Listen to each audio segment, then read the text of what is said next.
Hey y'all, Uncle Jimmy here. When you speak for yourself, you're forced to think for yourself. And when you think for yourself, the sports world looks different. In order to enjoy this podcast and this show, you need to have the courage to look at the world from alternative points of view and not be offended when you disagree. Speak for yourself isn't your Twitter, Facebook, or Instagram feed. SFY tells you what you need to hear and not what you want to hear. So, welcome aboard, buckle up, and enjoy the ride. We start today with the Dallas Cowboys. June 6, 1944, D-Day. That's the day General Dwight D. Eisenhower led Allied forces in the storming of Normandy, France. Codenamed Operation Neptune, 160,000 men landed on the beaches of northern France, determined to liberate the French from Nazi control. You know what the D in D-Day stands for? What? Day. D-Day means day-day. The D represents the day an important military operation takes place. Bring this up because Dallas Cowboys general Jerry W. Jones is moving closer to launching his own personal D-Day. You know what the D stands for in Dallas? What? Dak. Dak Day. There's going to be an all-out assault on Dak Prescott's contract value. Yesterday, General Jones tipped his plans when he signed defensive lieutenant Jalen Smith to a team-friendly $65 million contract extension. On D-Day 1944, General Eisenhower said, "We will accept nothing less than full victory." After signing Smith, General Jones sounded as confident as his predecessor, General Eisenhower. The team takes precedent at a point over the opinion or the demand of the individual. The team takes precedent. This was a team move that we are talking about today, a real team move. The team takes precedent. Are you confident that the other three? And I've got the backbone to keep the keep it that way. Yes, sir. Dak Day is just around the corner. When I ask about Dak, Ezekiel Elliott, and Amari Cooper signing team-friendly deals, Jerry made his military objectives quite clear. I wouldn't speculate on what's in somebody's mind at all about that, but the way to get this done is people to have a little more, to have thought about team, and that's certainly in Jalen's mind. All right, in my view, Jerry is talking about one soldier and one soldier only. It's Private First Class Dacre Fitzgerald Prescott. Ooh. Dak wants significantly more money than what he's worth, and that's not team-friendly. General Jones just gave Jalen Smith $65 million, patted him on the rear end, sent him into the Cowboys barracks, and told him to tell the rest of the troops that Dak needs to take a team-friendly deal the way you just did. Dwight Eisenhower is looking down at Jerry from above and saying, "You go, cowboy." Jerry is laying the foundation for Dak Day brilliantly and methodically. In the months prior to D-Day 1944, Allied forces pounded the Germans from above, setting the stage for the land invasion. That's exactly what Jerry's doing. He's poisoning the air around Dak Prescott by spelling out what it means to be a Cowboy and win a Super Bowl. With the Dallas Cowboys, if we do this thing right, there can be things that are rewarding to families and careers that aren't necessarily manifested in a collective bargain agreement, a player contract. And you've got to be able to look around some corners and kind of see that and think that that might happen. Jerry Jones takes care of all Cowboys who take care of the Cowboys. But it's not just Jerry. The whole state of Texas pampers loyal Cowboys. An enemy agent has captured Dak Prescott and convinced the young soldier that he deserves the kind of war rations normally reserved for decorated combat veterans. It will soon be D-Day in Dallas. Jerry will use the 52 men inside his barracks to talk some sense into Dak Prescott. All right, joining the desk now are Fox Sports NFL analyst Mark Flores, former NFL linebacker LeVar Arrington. Marcellus, I'll start with you. Jerry's comments were directed at Dak. Look, when you hear team-friendly, and we look it up in the dictionary, a picture of Dak Prescott just jumps out. Oh, team-friendly, because he can't be talking about anybody else of the trio. Think about it. We can't talk about Zeke. Dude's won 2 rushing titles, and in the 3rd year that he was suspended, he led the league in yards per game as a rusher. So we're not talking about him. This is the top 3, if not the best running back in the game. Not talking about Amari Cooper either.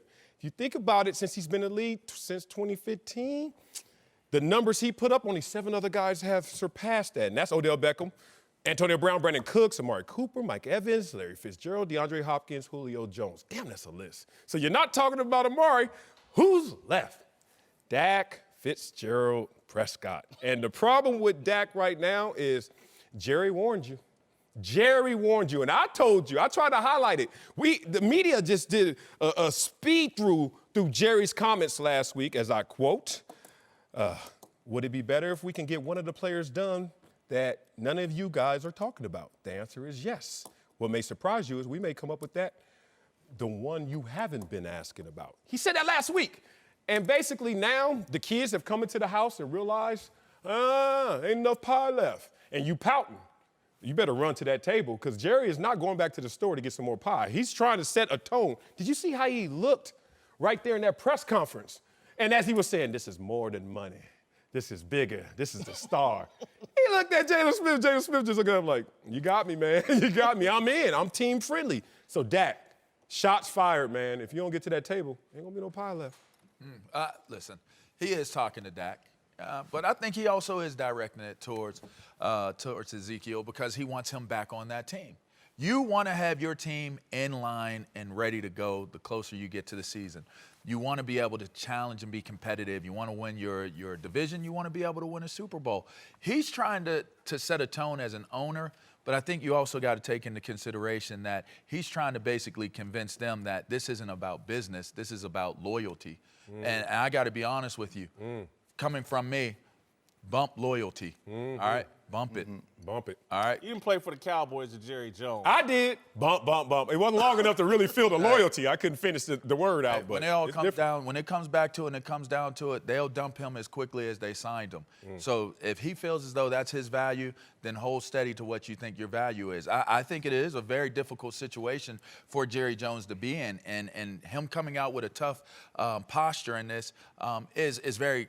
I think it's commendable in the sense of business, but you got to look at what these guys are doing as players, and you got to think it's commendable as them as players as well. This is not a Super Bowl team right now, but now could possibly be with all those guys in place. Do you remember the movie North Dallas 40? Of course. Just when they call it a business, you call it a game, and just when we call it a game, you call it a business. I don't feel the least bit sorry for a billionaire owner crying salary cap poverty. Find a way to pay your players.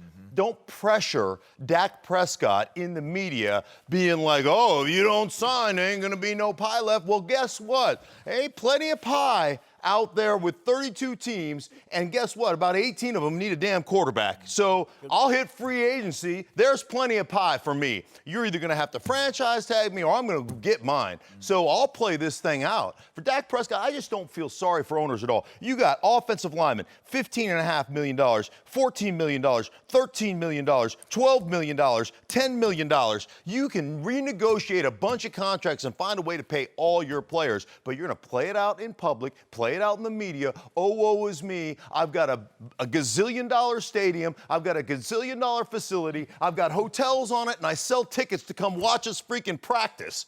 And then we're going to cry poverty, and there's only a few slices of pie left. You can pound sand. That's baloney. That's garbage. Let me say this, Mark. Sand. Your speech is wonderful if your name is Ezekiel Elliott or Amari Cooper. Amen. I'm 1,000% with you. Okay, all right. But I'm going to just tell you this. Jerry has cut the biggest piece of pie for Dak Prescott. The other 31 teams, they'll give him a piece of pie, but it won't be as big as Jerry's. He doesn't have that kind of value anywhere else. And Jerry's sitting there telling you, hey, man, this cowboy thing, this star on your helmet, Dak, if you do all these other things, there's money to be made long after you're done playing. Yeah, beyond the dollars, the equity value. Sounds And good. look, I love the fact, and I agree with you, we shouldn't feel sorry for owners, but I also respect the other guy across from the table who is sitting there saying, this is how I'm going to run business. So Dak, he's going to sell pressure. Don't mean you got to feel the pressure. You got to start to believe in yourself. Right. Oh, I do want to test free agency. Good luck with that. But at the same time, I'm not going to tell Jerry Jones how to run his business because he's doing what you're supposed to do if you're a shrewd businessman. Sure. Try to get the most value. And Dak is doing what he needs to do, I'm sure, through his agent, trying to get the most money. And that's where we are right now, is just in a public forum. Show me where, LeVar, I hear your point, but show me where Jerry Jones has been disloyal to any of his longtime Cowboy players. Well, don't do that. DeMarcus Ware won a Super Bowl in Denver. Don't do that. Emmitt Smith was not a Cowboy. And Emmitt wanted to be a Cowboy, but, you know, the feelings got involved. What?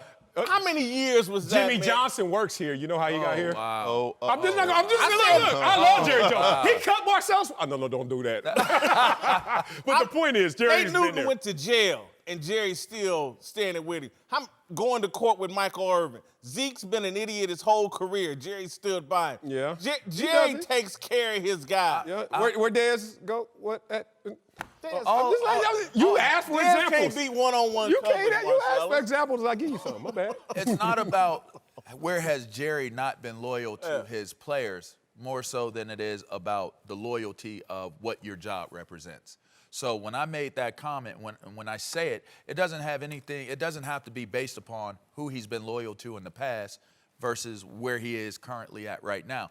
As it applies to what will take place with this contract situation, if it does not work out, if at some point they have to get rid of him based upon cap space, whatever the business decision will be, they will make that decision, is what I'm saying. There is no loyalty in business. Business is business. That's why they say don't take it personal. It's just business. I would agree. Over the course of time, you're right. It's just going to be all a business thing. Come on. But in particular moments with Ezekiel Elliott, to me, Jerry's been loyal. To me, with Dak Prescott, I would have drafted a quarterback this year. That would have been my move because I wouldn't be as loyal as Jerry. I'd be like, hey, man, it's been nice what you've done, but if you're going to play silly about this contract, we will start looking Can the your other way. loyalty be exercised in a personal capacity? Because the question, what you're raising right now is we're blurring lines between what loyalty and business is. Can I be cool with you, Jerry, as somebody who worked for you and played for you, even if we don't get this contract done? If we do get this contract done and it may not be as much as I wanted it to be, can we still be cool on a personal level? See, loyalty to me comes in play on a personal level, not in the business. It does not exist in the volume of business. Right. Loyalty does not exist. You can't blur those lines. One thing, and I will tell you about Jerry Jones, the players that played for Jerry Jones that were his guys, he's been incredibly loyal to them. He's put them in business deals. Yep. He takes care of his former players. That's what he was saying at the press conference. There's no question. Wink, wink. Yeah, there is no question he has done that. With that said, does that mean that you should take less than what you think your market value is if you think you can get it? And from the business perspective, if I'm Dak Prescott and I feel like, hey, man, I can see free agency on the horizon, and I think I understand the dearth of quarterbacks that exist in this league, and I think I'm that good, I'm going to gamble on myself. I don't have any problem with the dude gambling on himself if he believes it. Neither do I, and I don't want to remove it out of the football and pro sports deal because that's where the conversation belongs. But I've been in positions where I've bet on myself and taken far less than my own value because I was like, oh, no, I'm going to go out here and show you. And I've won. I can point to things that I've done in my career. Like, okay, that's all you want to pay? Cool. But you haven't always done that. No, not always. Right? Younger in my career, I made decisions betting on myself. Dak is still young in his career in a league where quarterbacks are now playing until 38, 39 years old and getting paid. It's time for Dak, if he's truly the man, bet on yourself. Dak's 25, 26. I've been there and made those. Right, but I think betting on yourself is saying, what I'm gonna go through free agency and you're gonna pay me $35 million a year on a franchise tag, or I'm gonna get it somewhere else. You know what's interesting? We're focusing on the word loyalty when Jerry's loyalty to Dak and Zeke hasn't been tested yet. Let's just be real about this. He got them on the cheap. They're rookie deals. And one of them has 2 more years and franchise tags. So loyalty is a two-way street, brother. So right now, you got me on the cheap. I have the second most wins at the quarterback position. I'm the top running back in the league, and you got me on the rookie deal. Loyalty is when uh-oh, I'm coming down the hill, or uh-oh, I'm not really living up to contract value for an owner, what are you going to do in that moment? Because when I was playing for cheap, you weren't running to give me this contract extension. So Jerry's loyalty hasn't been tested yet. Oh, great point. What Jerry's response would be, look at this offensive line I built for you. Did I go out and get Amari Cooper for you? Have I built a great defense? Have I made it easy? Quarterbacks would love, Tony Romo would love to play. You know what Chris Rock would say about that? That's what you're supposed to do. Right. What you going to do? Build a bad team for me? Hey guys, Jason Whitlock here. Thank you for listening to the Speak for Yourself podcast. If you like what you hear, you should take a minute to check out the Maybe I'm Crazy podcast hosted by the Herd's very own Joy Taylor. On the Maybe I'm Crazy podcast, you'll tap into a different take on the world of sports. Joy will break down all the biggest stories from the NFL, NBA, culture, in and out of sports, and everything in between. So subscribe now for a weekly episode of Maybe I'm Crazy every Tuesday night on your favorite podcast platform. Now back to the show. Mark Schlereth is back with us. We're joined now by future Hall of Famer James Harrison. Time now for a big story. Let's move to Baltimore, where the Ravens have been saying that Lamar Jackson is about to revolutionize the NFL, building a custom offense tailored to Lamar's unique skills. But it turns out Lamar's skills might actually be more traditional than we thought, with NFL analyst Warren Sharp writing a new column defending Lamar's ability as a passer, with Sharp explaining that Lamar actually posted a higher yards per attempt and better passer rating in his rookie season than a number of QBs drafted above him over the last several years, including Peyton Manning, Andrew Luck, Jared Goff, Carson Wentz, and Sam Darnold. All right, we're talking about this because Warren Sharp, to me, is the best guy in writing, analyzing the NFL. This guy is tremendous. He's not to be trifled with or second-guessed. I've been a Lamar Jackson skeptic. I read this and was shook to my core. I was like, whoo, I might be wrong. Yeah. Let me get in this Deion Sanders backpedal a little bit. He brought out some facts that have shaken me up, and I'm going to adjust my narrative on Lamar based on it, and I'm going to take a much more wait-and-see approach going into this season. So I know what you think of Warren Sharp, and I also now know what you think of me, because I've been saying this from hello, especially last ain't Warren Sharp. I just noticed that. And you, my boy, my co-host, never took this into consideration. I told you when I went to that Chargers game, and I said, man, this dude could throw. I mean, a lot can be seen when you're there live. You get to see him pre-game, sidelines, just missed opportunities, whatever it may be, just feeling it in the elements. I'm like, he could throw. He's just not comfortable yet. The game hasn't slowed down for him yet. But let's not doubt his passing ability. We don't even talk about his running ability. It's next level. When you talk, Tyreek Hill-ish almost at the quarterback position. The dude can do it all. So when I see numbers that finally support him, it supports the eyeball test if you look at it in unconventional terms. We've seen a lot of quarterbacks that come into this league and they're already on strike one because they just don't look like a quarterback. They can't do it with the proper mechanics. It just is not sellable to those who are distant from the game. But this is a guy you need to bet on because of his age and his skill set. And I'm glad finally something supports it more than just the eyeballs. You know, I'm the ultimate Raven hater. And as soon as I saw this, I wanted to like jump down his neck and just be like, nah, he can't do it. Yeah. But I had to sit back and I thought about it. I read the article just like you, and I'm like, that sounds kind of familiar, like his startings. And you go back to 2004, Ben Roethlisberger. And when Ben came in the league, he's not the guy that he is now. He wasn't developed. He wasn't slinging the ball everywhere. Ben's first year, he had 10 games under 200. He had 3 that was over 200, only 1 over 300 yards. His rookie year, Lamar's, he had 6 games of his 7 that were under 200, only 1 that was over 200. So I look at it again. I say, well, how many times he throwing the ball? Ben only attempted 21 passes his rookie year, completing on average 14 a game. Lamar, 22, completing on average 13 a game. And something else that stuck out. It's like, well, how are they able to do this? Both teams had number 2 rushing offenses. And another factor, they both had a number 1 defense. So he's not going to be rushed and trying to have to develop everything right now. And with that, I think he'll be able possibly to be one of those franchise quarterbacks. Let me tell you, Break it down. the difference between apples and oranges. Okay? Apples are red or green. They're crispy inside.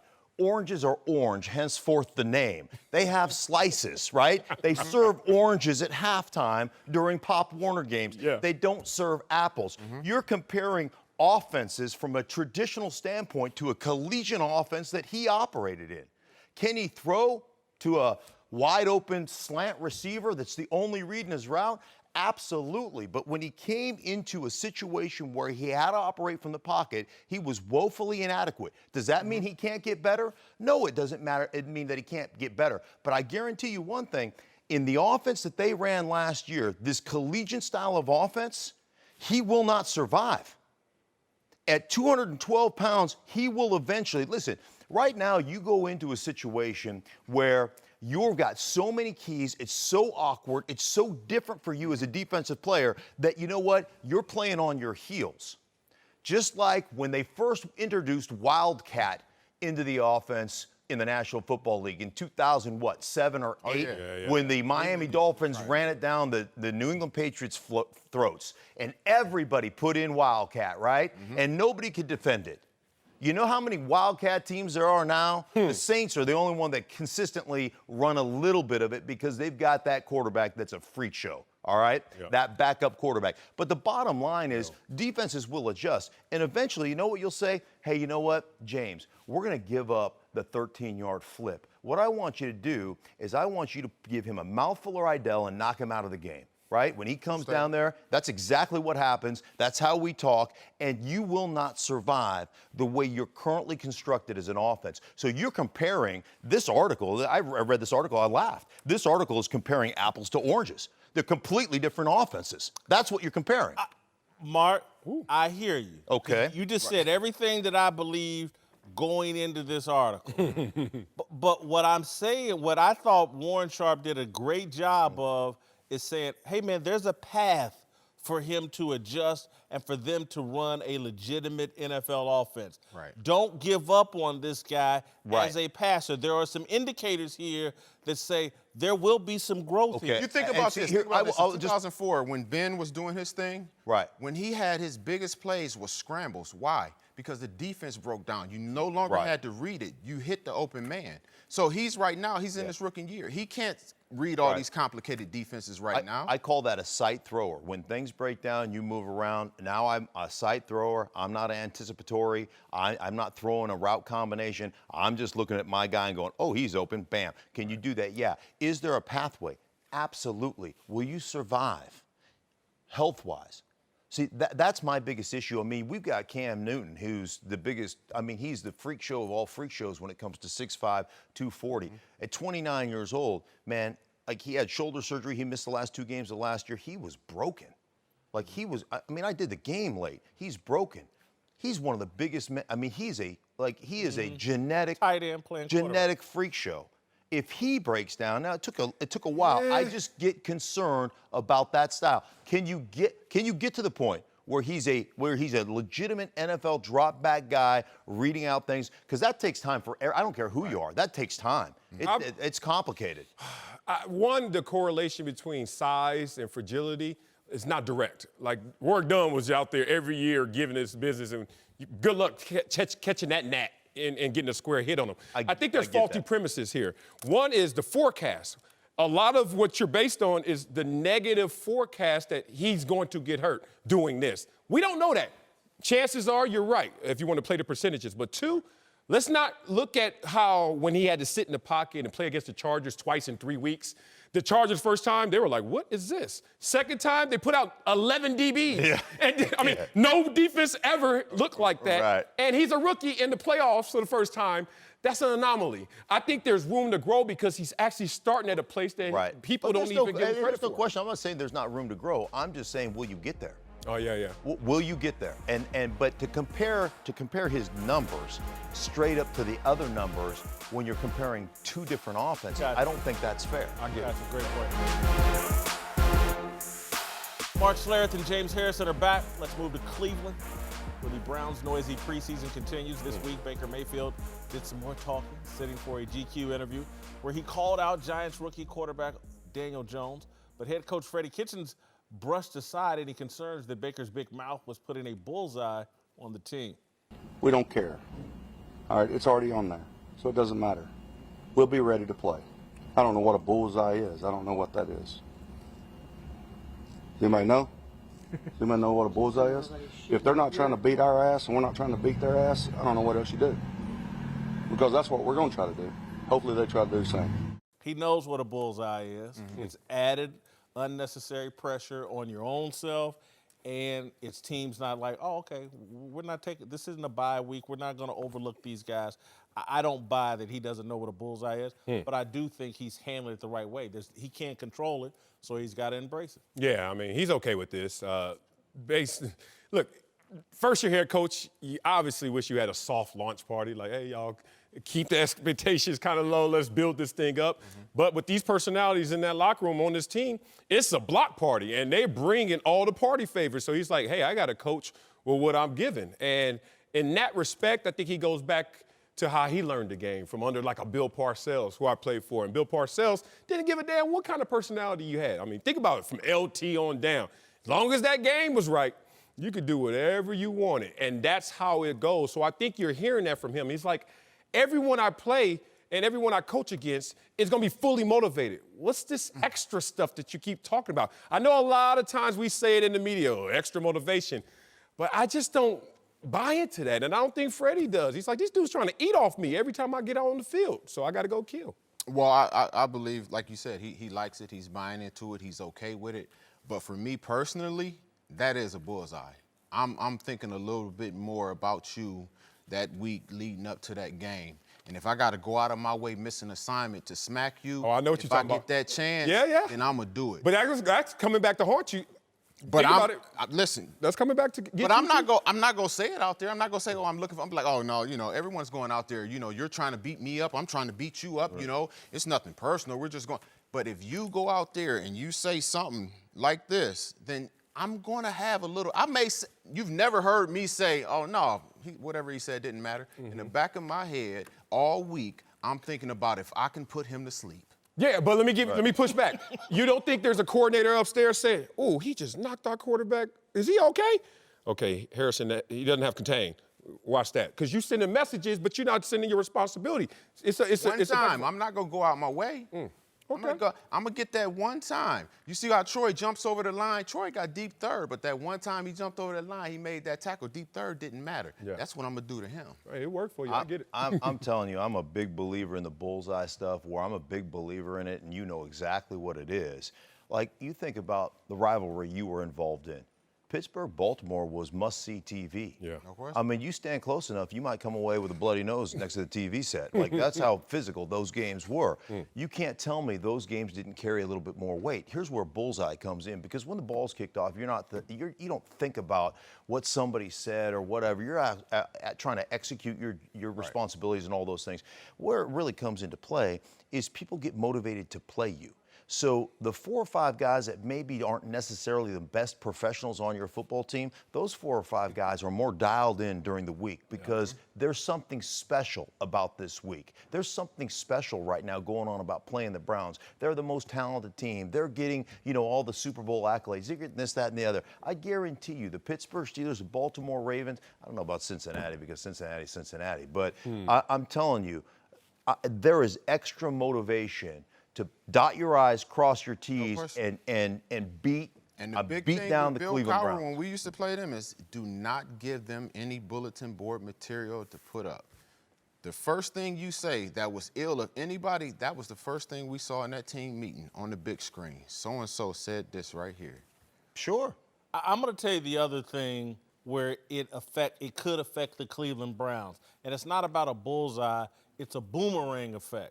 And what I mean by that is all this bluster and talk, if they have a 2-game losing streak, it's going to feel like 6. It will. And there's nothing worse in the NFL than losing. When you lose one game, God, walking in on Monday, it's like, hurry up Sunday. Yes. Right? Oh. The Browns lose 2 games. Oh, man. And now all of a sudden, Odell, Baker, somebody's pointing the finger. It ain't my fault. Yeah.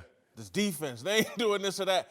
That's where I think this could get real complicated. There's so much noise. If they lose 2 games, the Cleveland media, the national media, Colin Cowherd, everybody's coming crashing. You know what's crazy? When you win a game, you could go in the locker room, say a bad joke, everybody laughing. You stupid. Yeah. Boy, you say a good joke when you lose, everybody like, dog. Time and a place. Time and a place, man. Everybody mad for nothing. I'm like, Coach, that game behind us and the next one in front of us. The other thing about the NFL is when you lose, the coaching staff punishes you as players. Oh, I know. Oh, they just go ahead and punish you, man. Everything hey, normally we got to show up at 10. We're showing up at 6 this morning, right? We're running that, they just punish you. All right, Darnell, did we miss anything? Yes, sir. So Daniel Jones obviously saw Baker's comments about him being surprised that the Giants drafted him so soon, and he had a quick response to it. Take a listen. Yeah, I've seen him play, watched him in college and some a little bit last year. I think he's a great player. He can throw it and enjoy watching him play. Do you guys like Jones taking the high road here? Love it. I will say I saw this morning where Baker Mayfield reached out to Jones and cleared the air, apologized, whatever. But, yeah, Daniel Jones is doing what Baker Mayfield needs to do, just a teeny bit of. Take the high road. He has no other play here. You know, I don't even read this right. You know, you can't back up your words, so you got to play it PC. But you know what he's going to do? Chick. And in 2-3 years, when he go throw a bomb on Cleveland, running down the sideline, looking at Baker Mayfield like, you Hugh Jackson now, fool. That's what he gonna do. But right now, since you can't back up your words, you gotta play a PC. Yeah, I'm with it. Perfect approach. You got to play it like that. There's no other way to do it, especially with him not having any time in the league. Yeah. I am, too. I just keep looking at that picture, and all I can think of is Lloyd Christmas from Dumb and Dumber. Man, you leave that boy alone. Right? Look at that. Hey, Samsonite. I was way off. Right? Yeah. Harry, your hands are freezing. Oh, my. Man, y'all better leave Daniel Jones alone. Right. I hope he's the face of the league in 5 years. Whitlock and Wiley, LeVar Arrington is back with us. Time now for Darnell's question of the day. I got my hit him, Deke. Let's get it. Darnell, what's cracking? Yeah, let's move to Miami. It looks like Dolphins head coach Brian Flores decided to troll one of his own players yesterday, playing a full playlist full of Jay-Z songs in practice, just a day after wide receiver Kenny Stills openly questioned the rapper's new deal with the NFL. So I want to ask you guys, do you like Flores trolling Kenny Stills like this? Well, he told Kenny Stills beforehand that he was going to do it. I do like it because he's like saying, I'm the man here. I'm not dealing with guy Kenny Stills. You ain't bigger than me, and I can take this shot at you. This is the old man in me, though. I go to these basketball or these 7-on-7s or whatever, and they got all this loud music playing with all the cussing and everything, and it's just too much for me. I'm just telling you the truth. I'm telling you what. That's the angle you took. What about the clean version? You ain't heard the clean version? I don't like the clean version. Because it ain't nothing in there, right? Real. Right, you want the meat back. Yeah. So you got to deal with it. That's why I wear headphones. But anyway, go ahead. Go ahead. I ain't going to let all them facts mess up my good story. Go ahead. When I heard this level of petty, and oh, man, I got so hyped. You got hot? Hype. Oh, I went to the garage and got my cleats out. Like, I got to play for the Dolphins. I got to get a rep in with this dude. And I could imagine, you imagine being on this team. This is why I love football, and this is why we miss the locker room. Man, forget your feelings. This is how we go down. So he's like, everybody bring it up. Kenny, break him up. And then while Kenny's like, all right, getting up off his knee. And then he's got the team in practice. In practice. He's trying to get up. You imagine hearing this, down. Allow me to reintroduce myself. My name is Flores. Everybody hype. Everybody hype. I miss football for that. Man, forget your feelings, bro. We out here for something else. I love this. I totally agree. Listen, I think we're living in a society that is way too politically correct and too sensitive. Why can't you just, why can't this just be as simple? We know that Stills is bothered by it. That's him. And we playing Jay-Z in practice. Yes. Get a laugh out of it, have a good time with it. It's not a form where it has to be so serious. Why so serious? Well, I don't think it was that serious, and I do think Brian Flores cut from the same but applying it differently than Bill Belichick. Yes. Like, hey, man, I'm the man. You just a guy on this team. And so I like that. And I'm just telling you, the old man in me, when I go to these 7-on-7s or whatever, I hear all that cussing, I was like, I listen to that in my headphones. I don't pollute the rest of everybody else with all the cussing and all that. But yeah, that's just the old. Okay, man. we can have that conversation another day, but I love the levity of it. So when something is serious and you can feel the tension in the air, Loosen it because that's up. kind of how I am. You make fun I of got it. a joke for you right then. And everybody's like, and then it just dissolves and everybody's like, all right, let's get on board and be on the same squad, be on the same team for the same goal. But to walk around and Kenny's all looking Real tight. side-eye and everybody else like, what's going to happen today? I love Coach Flores for doing that. I wonder how Kenny Stills felt in that moment. I'm hoping a little bit humbled because to me, Kenny Stills is an average NFL wide receiver whose only platform is taking a knee. And to me, this here is like, man, you ain't all that. Well, ain't nobody, be clear, ain't nobody walking around Kenny Stills tight, though. Them players aren't tight. Like, oh, Kenny. Yeah. You know what I mean? Like, yeah. Oh, boy. Tell him I ain't go, Lamar. you don't go sit down somewhere. No. Take your knee over there in the corner. That's right. We over here. We trying to ball, man. It's hot out here. Yeah, it's really. It's 100 degrees, man. Go over there with that. Yeah, it's man. crazy because you got to think about it. How many black players are in the league? 12, 1,300? How many are kneeling still? 3. So he's already used to a lonely experience, and respect to his courage for doing what he believes in. But do not think that's going to be osmosis and everybody else going to just blindly follow you because I'm scared to lose my black card of validation. You're doing it your way, I'm doing it my way, but we still teammates. Can't nobody take or give you your black card, especially when you got it. It's organic. Yeah, Sorry. exactly. All right, guys. Can't be forced. Come on. Yeah, so Jay-Z ain't the only person Kenny Stills had a problem with lately. Stills made waves recently by calling out Dolphins owner Stephen Ross for fundraising President Trump. And now Ross has actually resigned from an NFL working group that focuses on social justice issues, with fellow group member Chris Long explaining that Ross's Trump support was a conflict of interest. I want to ask you, are you okay with players pushing Ross out of the social justice committee? I'm not, just because I think, as we talked about yesterday, one of the lessons in football is the ability to work together with people you completely disagree with on political issues, maybe on any number of issues. Some guys like country music, some guys like rap music, some guys like R&B, whatever. So I think it's very, very dangerous and can have a boomerang effect when you start saying, well, you know what, these people we're casting out of society because we disagree with them. Well, when they get power and then they decide, well, we disagree with you and we're going to cast you out of society, I just don't like it. I hate it. It's such a simple-minded approach. When you talk about, oh, we disagree, so now we're going to deem you the enemy and you have to go away. Like, how you going to learn and how you going to grow if you stay in your echo chamber just repeating what you think and others think, which is the same? So I like being around people that challenge me. Indeed. I like being around people that disagree with me.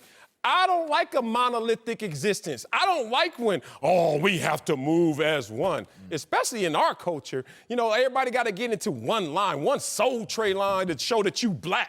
And if you get outside that and say, no, I'm outside the box, whatever that box is, we got a problem. So what happens now? Stephen Ross and all those resources and all that influence and all those power, all that power, not only goes away, goes to the quote-unquote other side. And now you don't have an ally who's talking to them in the echo chamber because you guys just cast him away. So what's the solution now? You just lost somebody who could walk into that room where there is disagreement and talk for you. Now that's all cut off and gone. I'm going to give a different perspective, and I'm going to say I understand it. You know, I don't say I completely agree with it. I'll say I understand it. And the reason being is because we're in such a high, red, hot-button topic society right now, heading into the elections and different things like that. I look at it as you do not, with all those things being said, you do not, in the end, want the message to be diluted and distracted.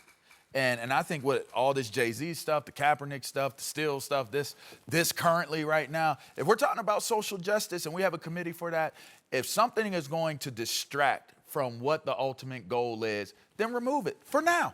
Well, for now. LeVar, and hopefully you make it clear to him when you make that known to him that you would like for him to move. Stephen Ross said, and I kind of believe him, that he left on his own accord for that very reason. I'm not going to be a distraction. But I just want to remind these players and just football fans, there's one NFL team that I know of, I can say offhand, that has a black general manager and a black head coach. There it is. It's the Miami Dolphins. Boom. And so we're going to cast out the guy that is empowering people because we don't like his politics.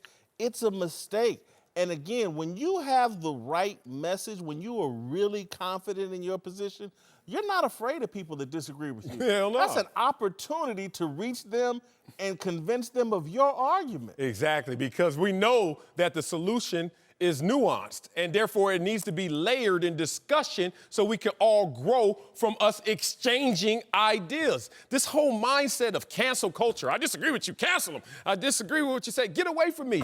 You've just cast away an opportunity for you to reach a new ground and maybe even higher ground collectively. But I guess a lot of this is just perception. There you go. Validation. There you go. Oh my God, what they gonna think if I'm not in line with what everyone says I have to do?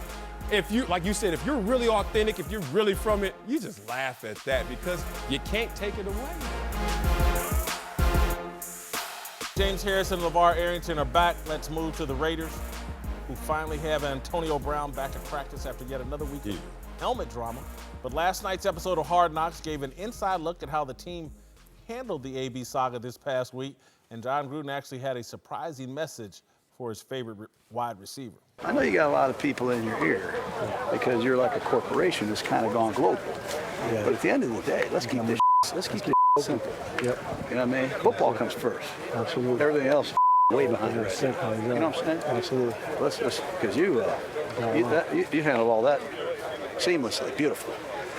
Huh? Seamlessly. I like that word. I was trying to come up with a multi-syllable. That's a great word. Seamlessly. Yeah. 3 syllables. I'll look that up. Yeah. They don't have those at Dayton and Central Michigan. All right. The question here is, will John Gruden regret embracing AB's behavior? They got a good cop, bad cop thing going on. Mayock is the bad cop. Gruden's a good cop. I don't think it's going to work. I think it's going to work. I will admit, though, the whole he wasn't a distraction, he hasn't been a distraction, that's a little too much sugar on this one. But he knows that he has to use honey over vinegar when you talk about AB. Remember AB's psyche and his emotional state right now, leaving Pittsburgh. He just left a battered relationship. He just left a situation where he felt, I got to be friendly with my quarterback to get the ball. I'm better than the dude who's getting the ball as much as me, if not more than me. That's a weird dynamic, and now he's here, and the whole helmet fiasco, and you talk about his feet and that problem. But I think in terms of his mental makeup, it's time to nurture this dude because you got so much great talent in there to say, I'm not like Ben. I'm not going to take it out on you passively, aggressively on the field or call you out in the media. I got you, big dog. Relax. And, you know, it's funny, working with Whitlock, day one, you know, I've known this dude for years. And Whitlock, you know, you meet somebody new and they're like, the shoulders up about the ears. And you're like, after a while, you're like, oh, this dude cool. He ain't trying to harm me. That's how I was when I came on the show. right. Papa Bear is out. What you say? What you say? And then all of a sudden now he just all chill. So I think this is the same situation, man. You just got to warm up to him, make him feel comfortable. It's high-stakes poker. I don't think he regrets it at all. Whether it works or not, that's a whole nother topic, but I don't think he regrets this at all. You paid the man the money.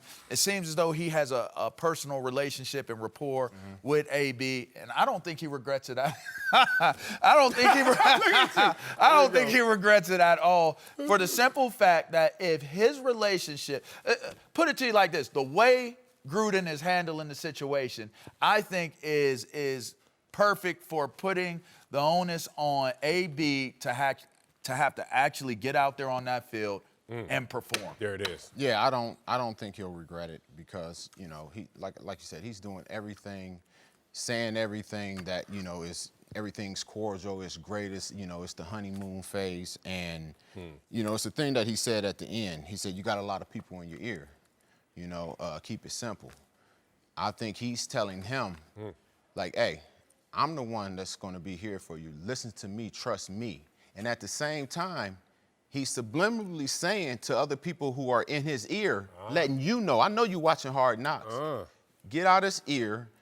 You can't have everybody around you agreeing with everything you do because that's not a true friend. A true friend is going to disagree with you at times because that's how it is.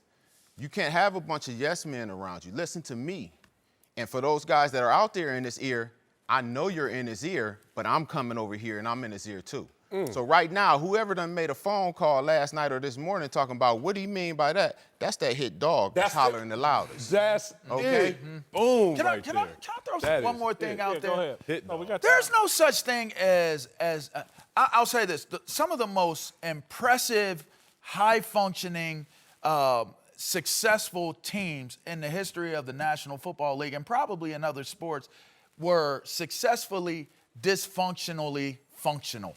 Okay. That's not the Raiders, though. Yeah, but you're right. But it could be. Just win, baby. It could It be. used to be. I'm going to say this. That's their DNA. Yeah. That's Y'all their have, DNA. I'm going to be honest, y'all have made a better argument than me, and as I've listened to y'all talk, I do agree, regret's not the right word, because it's his only play. It's his only play. The only play he's got play. is like, and I've been in this situation, and again, I like to kid myself and use my personal life as an example, but a lot of it is just reality. I've been in a situation where kissing rear end was the only route I had. I screwed up so bad, tried to holler at her cousin, and screwed up. I spent 2 years groveling. Yeah. Didn't work. Right. But do I regret it? No, because I had to do that. That was the only play I had. It didn't work, but it was the only play I had. I love that. But you brought that. That's self-inflicted. I mean, signing AB is self-inflicted. You see that? No, you gotta understand. He's Gruden. admired AB from afar for a long time now. That's real. I'm looking at you. That's like you. I'm looking at that real bad chicken. I've been trying to get a hold of her for the last 2 years, but not 3 the years, cousin. and now all of a sudden I got that opportunity to talk to her, and he got exactly what he wanted. Yes. That the best receiver in the game right now, for me, hands down. Yeah, and it's crazy because you got to think about John Gruden and give him credit. This is his self-correction. We all know in any game we've ever been in the first quarter, I'm going to do this move. Oh, damn, that didn't work. Right. See you in the third quarter with that same move. I'm going to set you up a little bit between. He learned from his Keyshawn Johnson experiment in that example. He learned. And won a Super Bowl. Right. Let me not come in with the heavy hand because he had a lot of personalities on that team. And he said it. Like the hit dog hollers, whoever hollers at AB now about this. But John Gruden has a 10-year contract. I was here before you, AB. I'm going to be here after you, AB. So you're going to need me through the process. You bringing up Tampa Bay brings up a very interesting point. I mean, you had Sapp. Man, stop. You had Keyshawn. You had Pittman. You had a ton of interesting personalities on that team. Simeon was on that team. He is no stranger to managing personalities of big personality people. Look, AB's a tier 1 head case and diva. Sapp is a tier 2. What? Tier 2? Tier 2. Is tier 2 worse? No. AB is the ultimate. AB is the ultimate. AB's the ultimate head. They tier 1 I can't go with him on that. I think Sapp is more. No. Keyshawn, my boy. Keyshawn is one. I was about to say Keyshawn has to be more than him. More than And AB. AB? Yes. He wrote a book as a rookie. Give me the damn ball. What? Hey, that's my boy, and I love him Day for it, one. but that's That's next his homeboy. level. Daniel Jones is saying, I'm sorry, Baker. It's okay. I take your apology. Keyshawn will write a book about Baker if you say something bad about him as a rookie, man. Keyshawn, I never doubted wanted to play. You I doubt don't doubt AB? AB. I don't doubt All AB. the work that AB he was in, come on. Did he not skip the game last year with the playoffs on the line with Pittsburgh? He was suspended. got They wouldn't let him. Did he not force them to suspend He didn't him? force them. It was a misunderstanding. I'm trying to get you to understand. Get him again. Listen, it's a misunderstanding of communication between him and his head coach at that time on what was going to You don't happen. like saying Mike Tomlin's Hey, name. he's covering his sources right here, ain't he? He covering. and what actually happened. Okay? So it was Say a it with your chest, Debo. misunderstanding. Say it with your chest. It's principalities. I'm not going to disagree with it. I don't know about you. Listen, my thing is this. Stop with. Like, Mike may say one thing, AB may say another thing. And for my dealings up with Mike up until, the last year, it was good. But I was told one thing, Right. misled, and something else totally happened. So I can understand how AB felt or how he may have misunderstood Now what we was getting said. hot. Now I'm I getting hot know in here. exactly what Got was me said to sweating me, up and here. it didn't happen. So for that, that's why I can understand. There'll be a lot going on. And I'm going to have to reassess because now I'm thinking about Keyshawn going after Wayne Corbett. Bruh. Keyshawn was a handful. Bruh, Carmelo, Jeremy Lin sanity, like I don't care how good he is, he ain't gonna be better than me. I mean, Keyshawn next level, bro. He threw a party with Suge Knight as a rookie. Death Row Records was in his party as a rookie draft choice. Keyshawn's next level. That's Dog, next he was a level celebrity. He ran SC. This dude was like before Reggie Bush and them. Look, come on, man. I'll back off and say, Yeah. but AB takes a backseat to no one. Go check his resume. Again, I keep going back to my boy Jesse Washington. No one wants to talk about all his off-the-field dramas and disagreements. He has miscommunications with damn near everybody, including some chef that cooked for him at the Pro Bowl that he's getting sued by. AB's a handful. John Gruden, when you give him that contract and you make that trade, this is the only play he has. It's the only play he has. The only play he has. I don't blame In the end. All right, before we go, No, sorry. I'd like to congratulate women's soccer star Carli Lloyd on knocking down a 55-yard field goal at Eagles practice yesterday. I'd also like to respectfully chastise Albert Breer, a Monday morning quarterback, and Andrew Siciliano of the NFL Network for diminishing Lloyd's feat by suggesting she's now a candidate for an NFL job. Siciliano tweeted out, I can think of at least 4 NFL teams that could and should sign Carli Lloyd to be their kicker. Breer tweeted, serious question. If great kickers make $4 and $5 million per year and Lloyd can do this without much training, why wouldn't a women's soccer player make a run at a job at some point? It's way more than they can make on their own sport, right? Maybe I'm missing something. Here's what Breer and Siciliano are missing. A male or female professional soccer player taking a 6-yard running start to drain a 50-yard field goal is not proof they're the next Tom Dempsey. It's proof that soccer taught them to kick a ball far. Breer and Siciliano, 2 guys I respect and like, know this. They also know that kickers, even ones who kick field goals and extra points, are occasionally asked to make tackles or participate in fake field goals. They know that kickers stand 3 yards from the holder and basically take 3 steps before booting the ball. They know that there are roughly 1 million male soccer players more qualified than Lloyd to kick in the NFL. You could start with a group of 15-year-old boys from Dallas who easily beat the U.S. women's national team. The NFL's next Tom Dempsey is likely fighting pimples, playing spin the bottle, and vaping in his parents' basement. She wasn't at Eagles practice yesterday. Let me repeat. I like and respect Breer and Siciliano. They are excellent at their jobs, and they're well-intentioned. So why would they make this ridiculous suggestion that Carli Lloyd play professional football? Because social media is a stage that forces all of us to perform and act and disavow common sense. The Oscars should give out Academy Awards for best performances on Twitter and Instagram. 2 days ago, Marcellus called BS on Colin Kaepernick, Eric Reed, and Nessa for their bogus social media performances as Muhammad Ali, Malcolm X, and Angela Davis. Social media is where Sean King and Rachel Dolezal reject their birth certificates and recast themselves as Martin Luther and Coretta Scott King. Twitter is Silicon Valley's movie theater. Breer and Siciliano gave in to the desires of Northern California moviegoers and gave brief performances as feminist warriors. Siskel and Ebert gave them 2 thumbs down. More Speak for Yourself after this. LeVar Arrington is back with us. Let's move to the Cowboys, where the contract drama continues to build. Earlier this week, Ezekiel Elliott reportedly flew back to Cabo in a huff after Jerry Jones jokingly said, "Zeke who?" when asked about the missing running back. Reportedly, Zeke thought the owner's joke was disrespectful, but Jerry doubled down on his comments yesterday. I've earned the right with Zeke to joke. Period. Right. I've earned it. So, have you guys had any conversations since then at all? No. But let me be real clear about it. I've earned that right to joke. I'm gonna tell you what the equivalent was. Please. And it's serious. It's very common in the black home. I brought you into this world, and I'll take you out. Okay. And they'll give you that same look like, now what? Yeah. That's what Jerry was doing. That sent chills because not only did he say period, and then they tried to move reiterate off. it. He was like, let me reiterate. Yeah. And then he gave him that wink like, all right, now, back up. That was even worse than Mama saying I brought you in. Come on. I know where you're going. Go ahead. You sure? Because that's where I was going. Go ahead. Let's go down the road together. This old dog saying, "What you say about my mama?" Like literally Jerry Jones, like, "What you say about my relationship with Zeke?" He is looking at it like, "Zeke, you know what I've done for you? That is more than anybody else knows." Like, we know what we see in public receipts. They're private receipts, bank records of Jerry Jones said, "I invested in you, homeboy."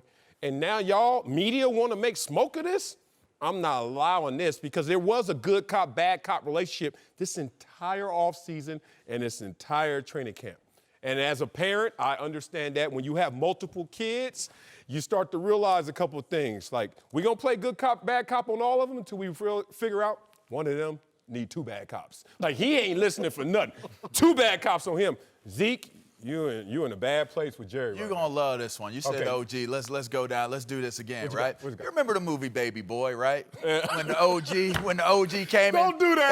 And he had look. He had the napkin and he took the gun and he had him wipe the handle off and this, that, right? Then he gave it to him. And this is where we're going to take it. This is what we're going to do with it. He was sitting there crying and he was upset because he thought his life was over. That's what that wink was. That's what that. Let me reiterate what it is. Okay. Let me say this again. Period. I helped that man clean that gun handle off.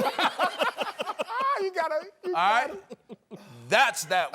Whatever it is he know that he experienced with that young man, Ezekiel Elliott. He more than earned the right to joke with Ezekiel Elliott about who's that guy. And so, again, I think Jerry was playing tough cop yesterday with Dak, as we discussed earlier, and here with Zeke, like, you gonna try to make something of this? And I agree with you, LeVar, and because basically y'all saying the same thing. Yeah, is that Jerry knows things that the public doesn't know, and if the public did know, they'd be like, "Oh my God, you in this deep with this dude?" Say it. And it's like, you know where all the bodies are buried and what y'all did to cover it up, and you're going to say I'm being disrespectful because I said Zeke, 2 words, Zeke who, and now you questioning our relation, disrespectful. Yeah, I think, again, Jerry feels like he has a Super Bowl team, and I think yesterday we're starting to see signs like, oh, so Zeke and Dak, y'all gonna mess this up? Yeah. And not only that, angry. Look, not only that. Y'all know how old I am. Hey, Whit. Not ticking. only is he's feeling attacked by his own guys, and that's dangerous. Yeah, you know, you're starting to see him show it where he's starting to feel like I'm attacked by y'all. It's one thing to be in a contract negotiation, but I'm feeling like y'all trying to turn me into the bad guy in this whole thing, and y'all know what we got going on. Yeah. Y'all know it. It's interesting. That's like, dangerous, he could be looking at Zeke and Dak like a little friendly fire. Like, hey, man, where are these shots coming from? Like, you going back because you upset? Zeke, you upset?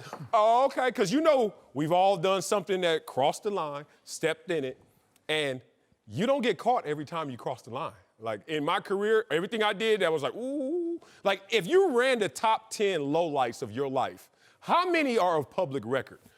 Everybody listening, your top 10 lowlights. I'm talking about when you were 9 years old, you weren't supposed to be under the house. You know, I mean, I'm talking about hide and go seek, and it turned into hide and go where y'all go? All that, all the way to present day. Your top 10. Zeke might got 3 with Jerry in knowledge. Like, Jerry, like, I know 3 of those, bro. Well, calm down. I'm going to add this, and I know this is about Zeke or whatever, but I'm just to recircle back to our conversation about Dak and where Jerry is mentally. You got to remember, in Jerry's mind, I think he feels like Dak owes him not maybe as much as Zeke, but he owes him. Because you got to remember how tight Tony Romo and Jerry were. Yes. Jerry was coming to see, Tony was coming to see Jerry's son play quarterback or grandson play quarterback, and they're like family. And Jerry could have, if he wanted to, was like, I could have put Tony Romo back in there when he was healthy, but I stayed with you, Dak. We ran Tony Romo out of here so you could rise, and now you trying to soak me for every dollar you can?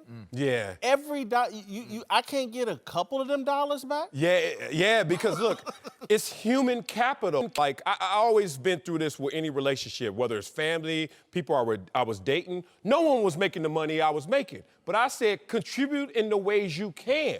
So it's not always about the dollars. It's about how much are you giving of yourself. And Dak, you know how much cover I have provided for you while the world thinks you are suspect, or as Pro Football Focus called them, profoundly average. And I'm now sitting here, got a contract with $30 million plus on it, and you still set tripping, as they say where I'm from.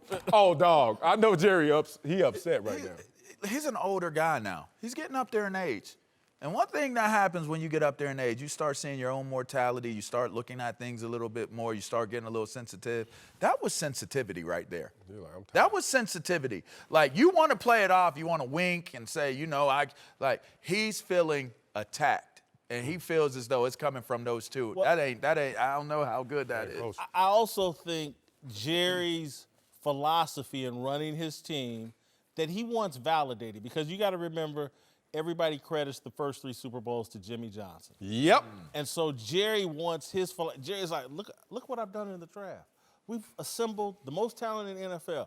And part of Jerry's philosophy is, I'm going to treat my players one-on-one better than any other owner. That's part of my philosophy of building this team. We're going to be friends. I'm going to treat you like family when your career is over. And again, what he feels like and what I'm going to get in return is what I got from Jalen Smith that I'm not getting from Dak and Zeke. He gave him that wink, too. Jalen Smith saw that wink in his press conference. It's crazy. Supposedly, that was the rift between him and Jimmy Johnson. Jerry's just like, give me a little of this credit. And Jimmy was like, that's on you, brother. And so they had to split their ways. He is Kobe Bryant post-Shaq. He wants to win one without you. Like, Shaq left and Kobe didn't get all the credit for those rings. And they were like, damn, Kobe, you ever gonna do something without Shaq? And Jerry, white Mambo up here. I agree. I would just put a little bit more positive spin on it. Okay. In terms of, Jerry didn't get the credit that he deserves, and that's no shot at Jimmy Johnson. Right, no. That's a shot more at the media that didn't like his flamboyance. Yep. So let's give it to Jimmy.